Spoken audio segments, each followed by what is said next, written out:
Good evening to everyone.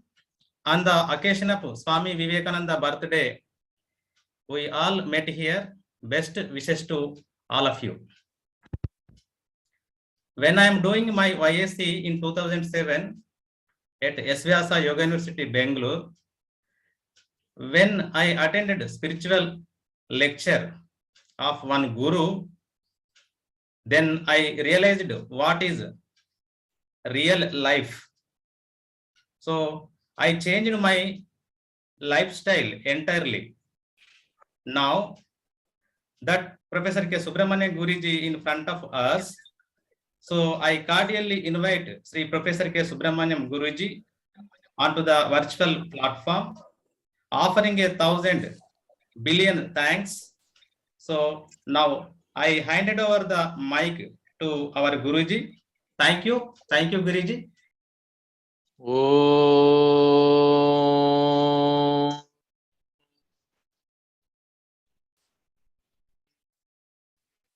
Vande Sembhumamapatim Suragurum Vande Jagatkaranam Vande Pannagabhushanam Shasidharam Vande Pasunam Patim Vande Surya Shashanka Vanninayanam Vande Mukunda Priyam Vande Bhaktajana Ashrayam Chavaradam Vande Bhaktajana Ashrayam Chavaradam Vande Shivam Shankaram.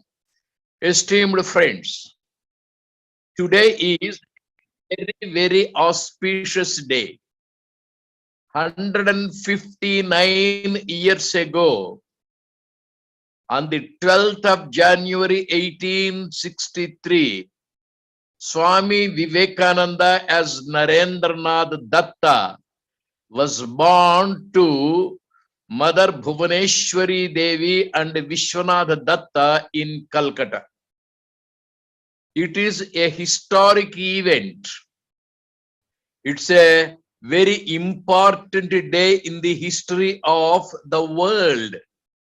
Swami Vivekananda is essentially a humanist. A humanist is a person who has love for all. All beings are beings because of life.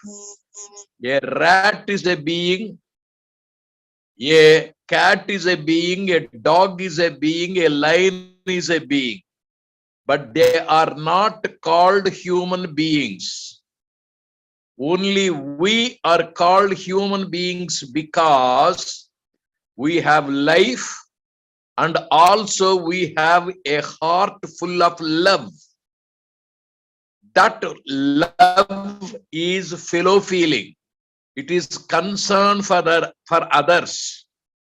It is compassion. It is daya. It is prema. It is a sort of human feeling.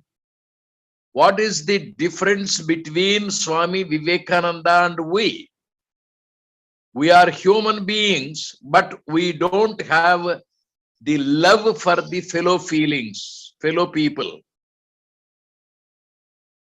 Love is shown only in serves the child.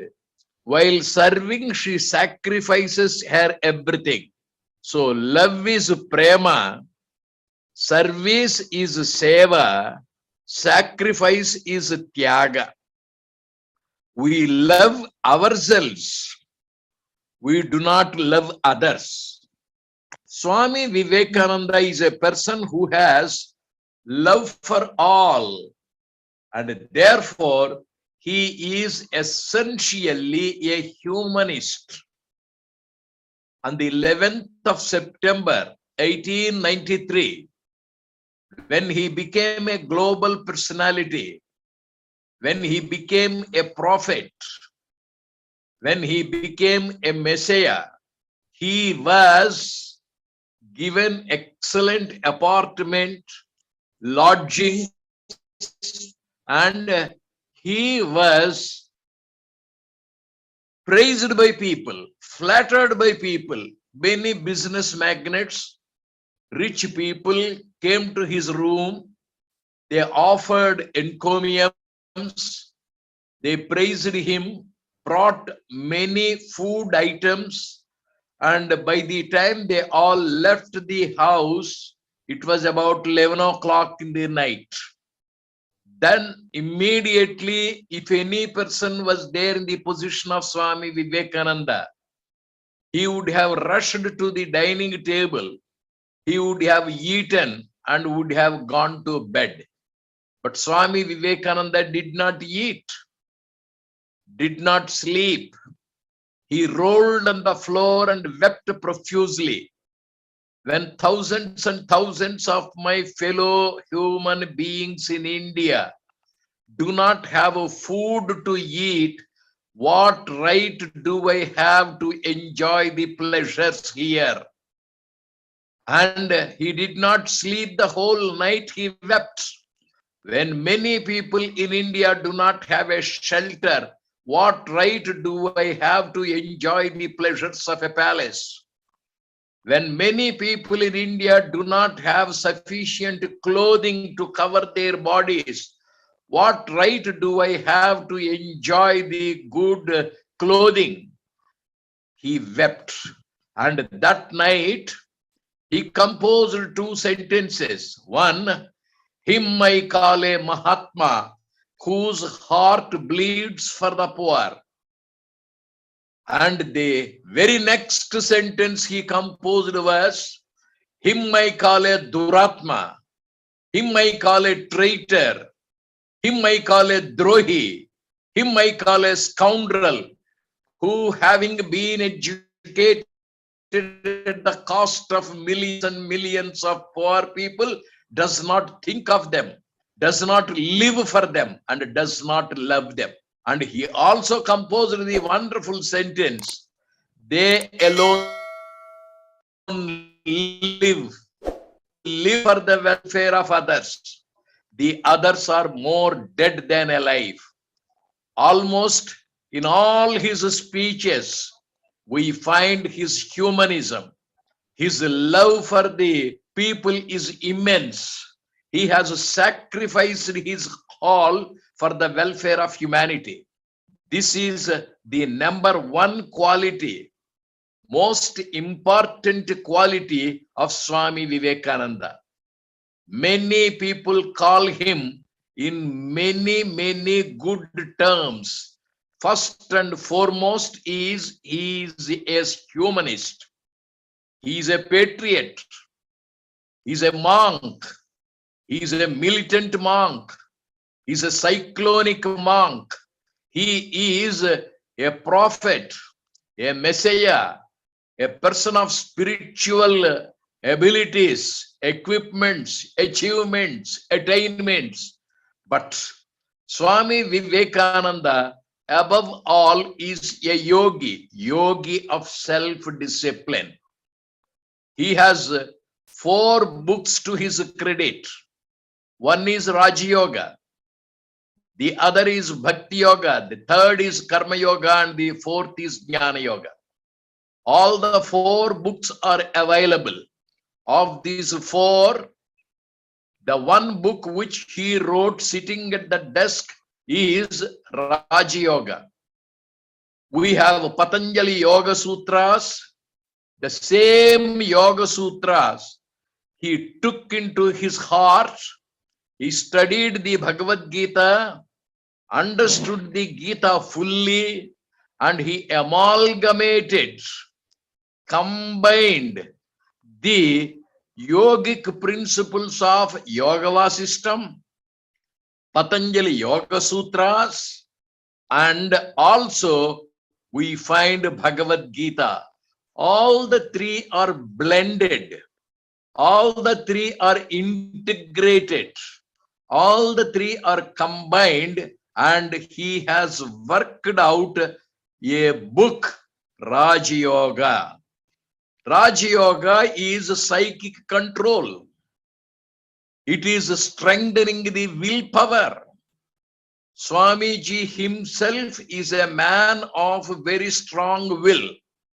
We too have the will, but we do not use that will powerfully, whereas he has used. The difference between rishis and ourselves, the difference between the great spiritual giants and ourselves is they use the willpower and we do not use. Do we have the willpower? Yes, very much.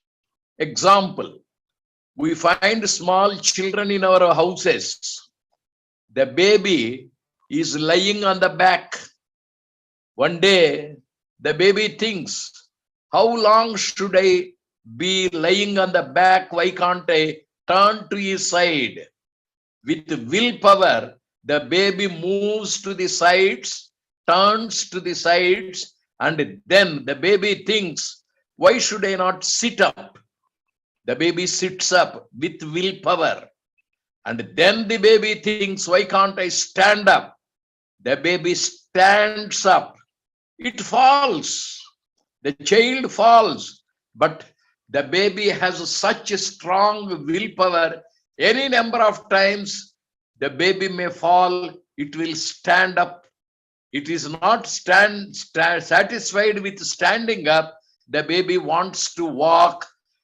And while walking, the child may fall 100 times, but still the child has perseverance, willpower to continue walking. But later in the life, that willpower becomes gradually weak. By the practice of yoga, we strengthen the willpower. The entire rajayoga is a method by which we can strengthen the willpower. It is necessary to achieve everything.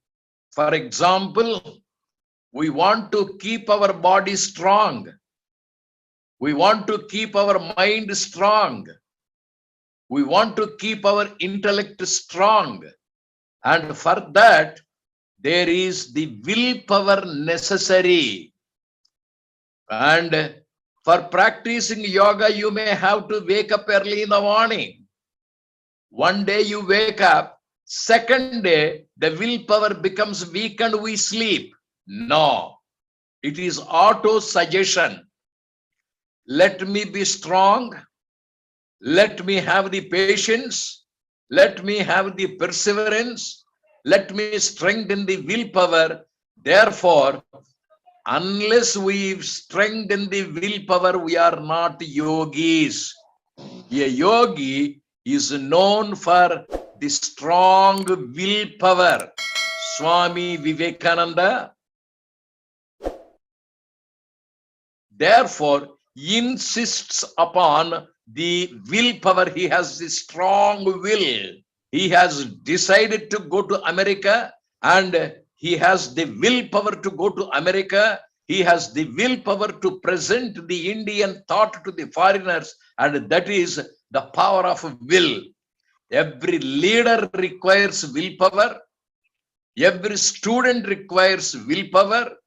Every organizer requires willpower, and that willpower is strengthened by the practice of yoga. And this is called self-discipline. He was in America, a guest in the house of Mrs. Hale. Every day he was going out to deliver lectures. He was coming late in the evening, sometimes at 7 o'clock in the night, 8, 9. And Mrs. Hale would receive him. He would have his food there. He was given a room in the bungalow. He would sleep there comfortably. One day, he came at about 8 o'clock or 9 o'clock in the night. While entering the house, he was muttering, he was murmuring, he was telling a word in English. And that word was fascinating, fascinating, fascinating. he was repeatedly using that word fascinating. In English, fascinating means most attractive, most wonderful, most beautiful, most enchanting, most enticing, most attractive, most arresting, something extraordinary, something beautiful. When you say, then it is fascinating. Swami Vivekananda, one day at about 9 o'clock in the night, came and he was using that word fascinating. His eyes were dreamy. Then the elderly lady, Mrs. Hale, came close to him and said, Swamiji, you have been in America for some months. Every day you are coming with some description, but today you are using the word fascinating. Normally, the word is used to describe the beauty of a girl. Who is that lucky lady to have won your heart? Who is that lucky lady who is most fascinating? Who is that lady you are enamored of? You are attracted by? Then Swamiji said, Ma, I am not fascinated by any girl. It is not the beauty of a girl that I am describing.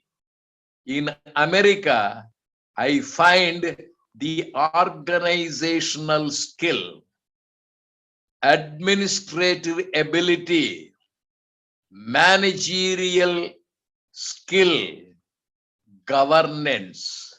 What you Americans have and what we Indians do not have is organizational skill.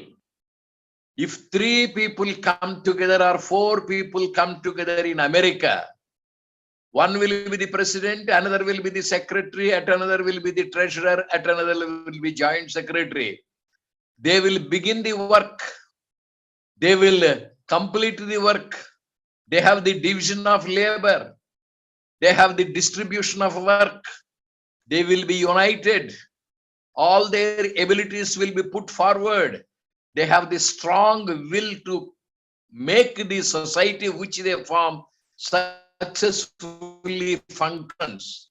And they have a lot of self-discipline. In India, what we do not have is organizational ability. We do not have the administrative skill. We don't have the governance. If only we have the ability to govern ourselves, administration ability is blessed with us, we would be the top people in the world. We are more intelligent than anybody in the world. We have the skills, we have the resources, we have everything. But we had been slaves of the foreigners for several centuries. All this is because we did not have that unity. We do not have that willpower. We did not have that togetherness. We quarrel among ourselves. We do not distribute the work among ourselves. Any organization in India is started with a good intention, but while working, we quarrel among ourselves, we disintegrate, we divide, and we suffer. Self-discipline is absent in us. If discipline is imposed on us, we revolt. We don't like discipline to be imposed on us, nor do we follow self-discipline. If at all your organizational skill is with us, if at all your self-discipline is with us, if at all your willpower is with us, we would have become the most powerful nation in the entire world. I have to learn a lesson of organizational ability from you. Rajayoga is nothing but the art of controlling the body with perseverance, controlling the mind with willpower. It is streamlining our energies. The Raja Yoga, if at all we practice successfully, we become self-disciplined. Yoga, after all, is a science. Science is a systematic study. Science is a disciplined study. Swami Vivekananda is a yogi of self-discipline. Swami Vivekananda is a yogi of willpower. Swami Vivekananda is a yogi of administrative ability. What he taught some 100 years ago must be practiced today. If India has to become great, if Indians have to become great, if Indians individually have to become great, there should be the strong strength of willpower. That willpower is to be practiced, and that practice to strengthen the willpower is called Raja Yoga. By practicing that Raja Yoga, we can build a strong body. By practicing Raja Yoga, we can build a strong mind. By practicing Raja Yoga, we can have the sharp intellect. Overall development will be there. Society will be improving. There will be character building. There will be man making, and there will be nation building. We have become weak as a nation. We have become weak because of our insufficient willpower and insufficient organizational skill, because of indiscipline among ourselves. Swami Vivekananda's message is relevant even today. We can make our young boys and girls, men and women of muscles of iron and nerves of steel. Swami Vivekananda wants to make this country a strong country. This country will become a strong nation if the boys and girls are given the yogic training.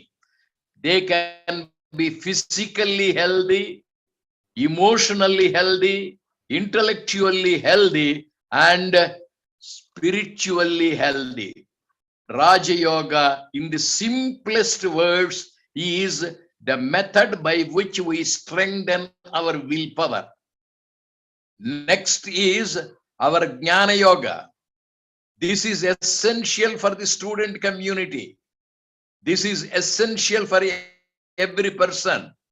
Jnana is knowledge, knowledge of truth.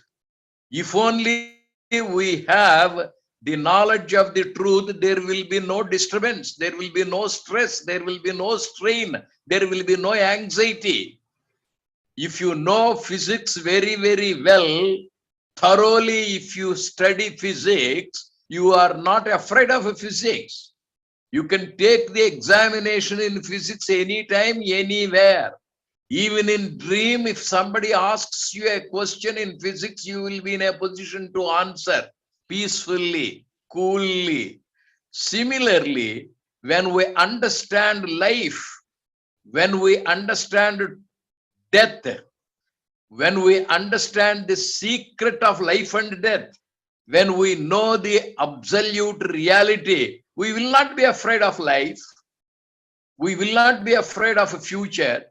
We will not be afraid of death. We will be in a position to face life and death anytime. What should be the goal of education? Problem facing capacity, problem solving capacity. Solve the problem for the benefit of society. And all this is possible if you have the Raja Yoga, the willpower, and the Jnana Yoga, by which your intelligence is sharpened, your intellect is brightened. In our Sanskrit, we call it Kushagra Buddhi. Adi Shankara is a great intellectual. Swami Vivekananda is very, very intelligent. And this we can get by meditation, through concentration. And that concentration is possible when the mind is under control. This jnana yoga is the best requirement for the student community today in the world. And Swami Vivekananda is fond of the young boys and girls. He wants our youth to be intellectually alert, intelligently sharp, and they should be wise. For that, the practice of yoga is essential. Meditation and concentration are to be taught to our student community. Why students? Everybody should listen. Next is our Bhakti Yoga. Bhakti is devotion. Devotion is a noble emotion. Emotion is an excess of a feeling, pure feeling. And feelings are there in the heart, human heart. Every person has a body. Every person has a heart in that body. And every heart has the feelings. If suddenly there is a sound, I have the fear. Fear is a feeling. If somebody is rich, I have a feeling of jealousy. It is there in the heart. Some may have certain feelings, some may not have certain feelings. For example, anger is present in some, anger is absent in some. Mahabharata, Dharmaraj does not know what anger is. Whether all the feelings are present or not, it is material. Essentially, every person has the feeling called love. When you love, whom you love, how you love, where you love, the intensity of love, the degree of love, the expression of love, the language of love may change from person to person, but love is never absent in any heart. When that love is purified, when that love is ennobled, when that love is divinized, when that love is channelized, it's called Bhakti Yoga. Sri Ramakrishna is a great bhakta. Anjaneya Swami is a great bhakta. Swami Vivekananda is a great bhakta. We do have that love, but unfortunately, it is fizzled out. It's not noble, ennobled. It's not purified. Sri Swami Vivekananda therefore says, every person should have the purity of love. That love then will be expanding. Everybody then will be a person of loving the others. And love or prema is followed by service or seva. That seva is followed by self-sacrifice tyaga. So the formula of bhakti is prema, followed by seva, followed by tyaga. If only we people develop that genuine love, genuine feeling of fellow feeling, we are sure to rise. We are sure to become a harmonious society, mutually helping each other. That will be a great contribution to the society. Finally, Swami Vivekananda is fond of karmayoga. Karma is action. Every moment, at every place, activity is taking place. I am now speaking. You are now listening. Sitting is an activity. Standing is an activity. Writing is an activity. Seeing is an activity. Everybody is engaged in some action or another. But normally these actions are self-centered. for myself, for my benefit. If these actions are performed for the welfare of society, it is called yajna. Yajna is a welfare activity. Everywhere action is taking place and there will be a reaction. If the action is good, there may be a good reaction or a bad reaction. Action itself is neither good nor bad. There is an attitude behind it. That attitude gives color to the action. For example, killing is an activity. Killing is good on the battlefield. When the enemies are coming, when we shoot them, kill them, it is considered to be a righteous activity, good activity, and we are awarded Padma Shri or Padma Vibhushan. Same action called killing, if it is performed in the society, it is bad. We will be punished. Therefore, karma for the sake of karma, service for the sake of service, prema is for the sake of prema, art for the sake of art. Karmayoga is a combination of all the three earlier yogas. Willpower cannot be seen. An action of strong willpower can be seen. Jnana or knowledge or intelligence cannot be seen. Intelligent activity can be seen. Knowledgeable activity can be seen. Prema cannot be seen. Loving action can be seen. Therefore, Sri Krishna says, Karma Yoga is the visible yoga. It is very easy to speak about yoga. It is very difficult to practice yoga.